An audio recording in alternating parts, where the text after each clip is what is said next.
พิธีดังกล่าวได้จัดขึ้นในวันที่ 12 มีนาคม 2025 โดยการเป็นประธานของสหายพลตรีวงศ์ศร อินปั่นพิมพ์รองรัฐมนตรีกระทรวงป้องกันประเทศ เลขาคณะพรรคหัวหน้ากรมใหญ่การเมืองกองทัพ มีคณะพรรคคณะบรรณาธิการห้องการ และกองเข้าร่วม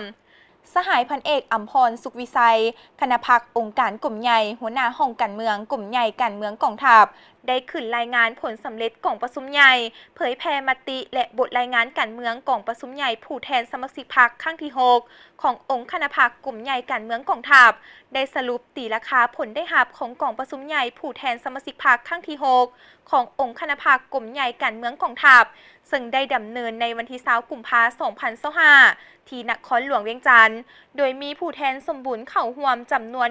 144สหายซึ่งเป็นตัวแทนให้แก่สมาชิกพรรคทั่วกลุ่มใหญ่การเมืองกองทัพจำนวน 1,950 สหายพร้อมทั้งแขกถึกเชิญเข้าร่วมจำนวน15สหายกองประชุมได้ดำเนินภายใต้บรรยากาศแห่งความสามัคคี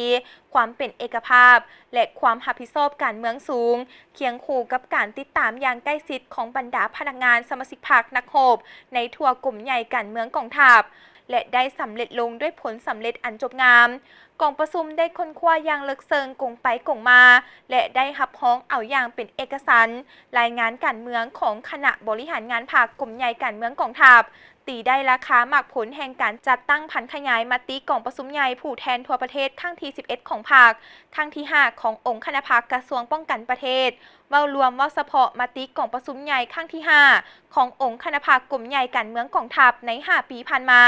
ซึ่งสามารถได้ผลสำเร็จอันสำคัญหลายด้านที่เป็นปัจจัยยุ่งแหงการหันเปลี่ยนอย่างลึกซึ้งและรอบด้านในทุกขงเขตเวียกงานกองประชุมยังได้เอกภาพอย่างภาวะวิสัยด้านข้อขาดตกบกพร่องในการชี้นำพาของคณะพรรคก็คือการจัดตั้งปฏิบัติหน้าที่เวียกงานจุดสุมบางด้านที่บ่สามารถบรรลุตามคาดหมายที่วางออกพร้อมนั้นก็ชี้ให้เห็นสาเหตุต้นตอเพื่อกำหนดทิศทางมาตรการแก้ไขที่สอดคล้องและแทบเหมาะทั้งหับประกันให้แก่การหันเปลี่ยนอย่างจริงจัง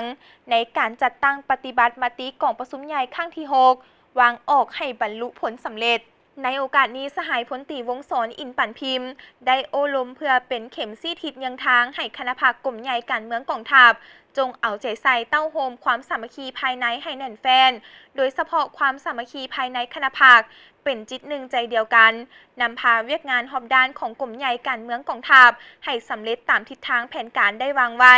เอาใจใส่ศึกษาอบรมการเมืองแนวคิดเสื่อมซึมแนวทางเปลี่ยนแปลงใหม่ของพรรคให้สมาชิกพรรคนายและพลทหารให้เลิกเซิงและแทดเหมาะกับสภาพเงื่อนไขตัวจริง